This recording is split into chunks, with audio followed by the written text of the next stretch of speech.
Hello everyone and welcome.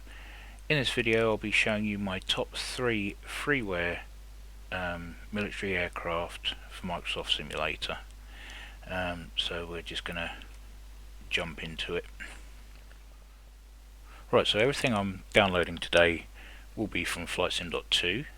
Just go into the aircraft, all aircraft section, scroll down, and the one that I'm looking for my number 3 is C-17 Globemaster with working 747 cockpit. So we'll click on that. It has quite a few liveries, which is nice to have. And this one is actually made by, it's called Working Cockpit by FS2020, model made by UK Mill. It's a UK Mill mesh with a 747 cockpit added to it. Everything that I am going to be putting in the video today, I'll put links individually for each one. But yeah, this C-17, we'll jump in it now. Right, so if we go into the UK Mill Boeing C-17 and click on the liveries, as you can see there's quite a diverse set there. Quite a few Royal Air Force, a couple of USAF, Qatar, Canadian, Australian, you know, the usual stuff. But yeah, it comes under UK Mill. I'm going to have a quick flight from Holloman, as not checked that out yet on here. So we're going to jump into the sim and I'll give you some. Well, so those of you that have flown the 747 will recognise the layout of this. Yeah, it's a 747 cockpit, but it works. It means you can fly the C-17 for the moment. I do believe they're working on a custom cockpit. It's just not in the released version yet. ILS glide slope all works. Obviously,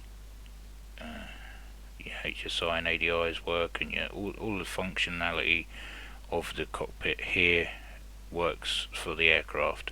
So if you know your 747 layout and how to use it all, then you can use C-17 no problem.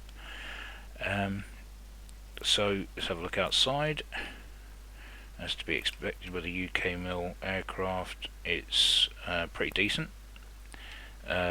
Yes, the aircraft wheels are in the ground, but again, this is a work in progress, so it's a temporary problem. So yeah, this is my number 3 aircraft, and I'll just I'll cut to me flying just to show you the general handling and everything like that.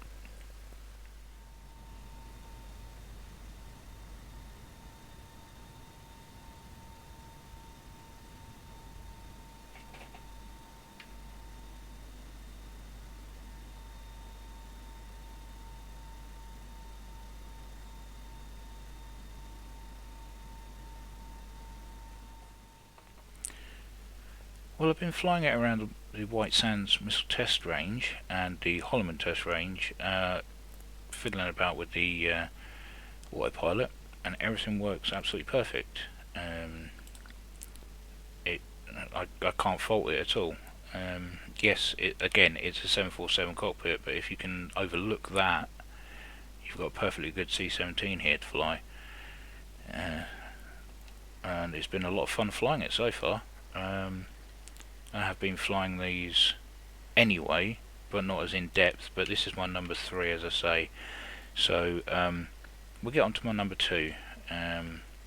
So yeah, the UK Mill C-17, definitely worth a download. So in at number 2 is the Blue Mesh Alpha Jet. Great little run around, very agile,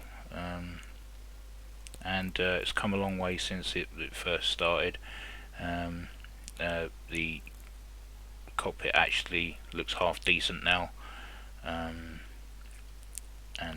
it's just an all-round decent aircraft. You can only sit in the front seat though, there's no co-pilot seating as of yet. I don't know if that's going to be implemented.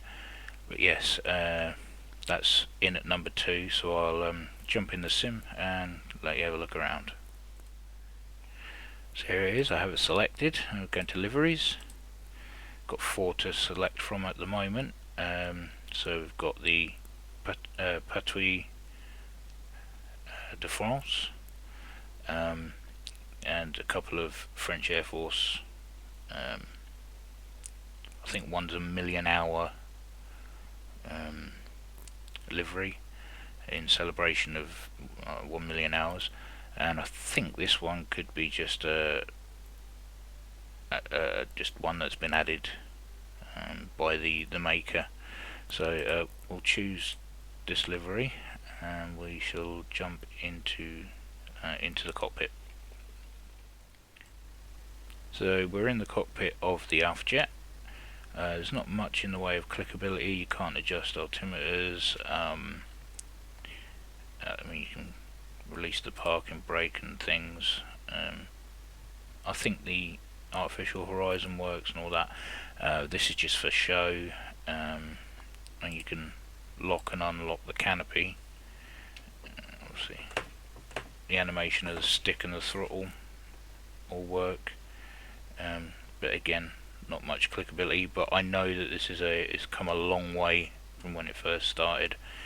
The original cockpit was even I don't want to say worse, because this isn't bad, it's just not to a standard where you'd be comfortable with it. I mean, you got to remember that the people are putting their spare time and effort into this, so you're not to expect payware quality, but for what they have done so far, I mean, with the UK Mill C17 and with this, I mean, it's not as if it's something that somebody's just bashed together and thrown into the sim. They've actually put some proper effort into the external model. Yeah, no pilots, but again, work in progress. It takes a lot of time for these guys to I just noticed that the livery's the wrong way around.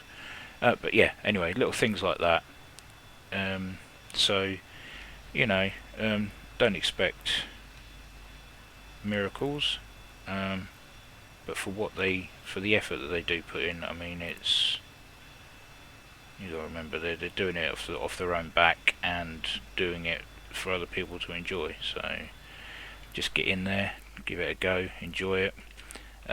So I will take off in this, and then I'll meet you in the air and give you some general handling commentary.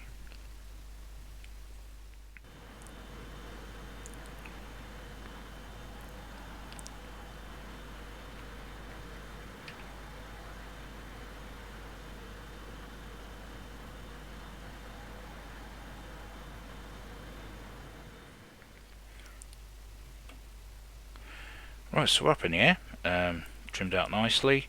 I mean, it's really stable. Does what you want it to do. I'm actually got no hands on any of the controls. It's pretty sturdy. If the compass is correct, which it doesn't seem to be moving, I was going to head out towards a Dugway proving ground, but maybe not.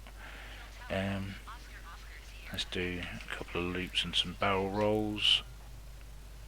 Throttle right up.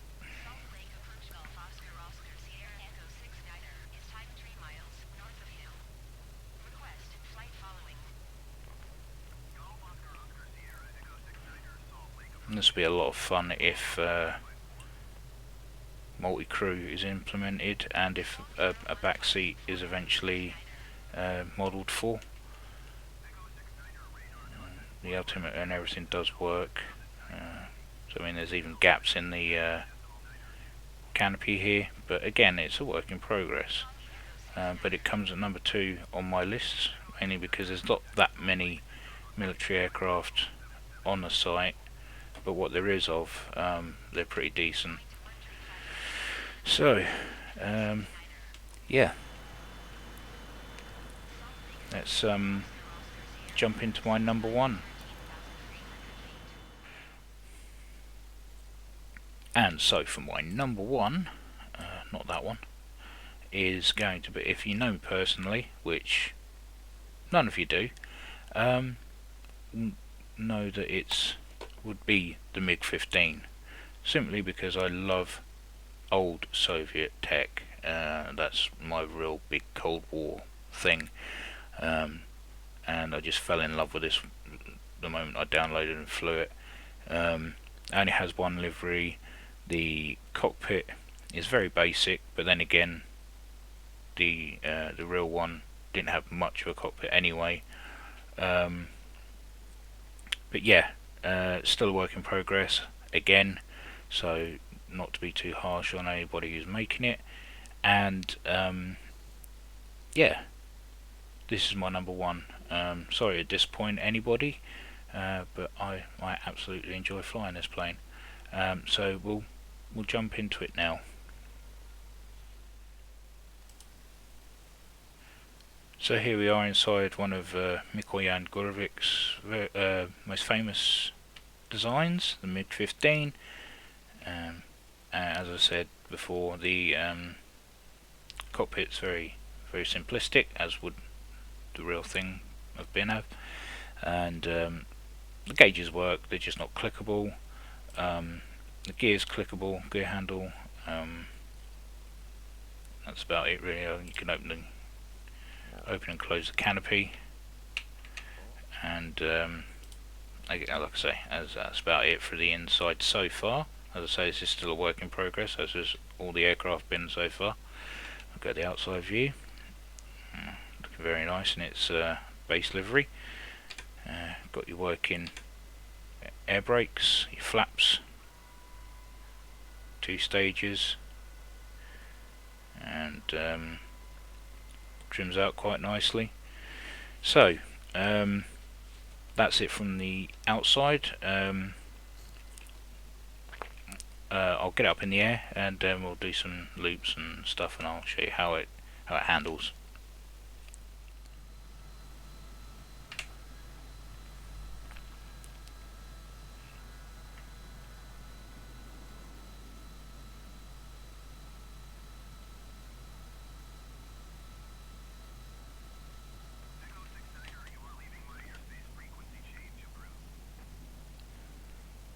Anyone guessed where I am at the moment? It's Davis Monthan Air Force Base and the Boneyard. Just thought I'd do a little tour of the United States while I'm testing out aircraft, as I've not been through all the sceneries just yet. Anyway, we're not here to see the Boneyard, we're here to see the MiG-15. So like I say, it handles pretty sweet. It definitely likes to be thrown around, not in the pitch. It doesn't like to be overstressed too much, so you need to be wary of that. Other than that, it's very responsive. It does as it's told.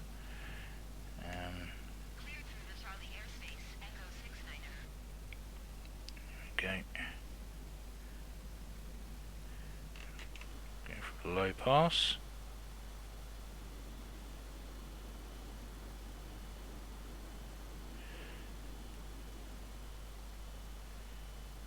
And there we go. I mean, like I say, for a freebie, you can't go wrong. All 3 of these aircraft are totally worth the download. I'll leave the links in my description, and yeah, I'll take you straight there. Download them. I mean, like I say, they'll be updated at some point, but if you're already sort of a member of FlightSim.2, you'll be told when there's an update to anything you've downloaded. So so yeah,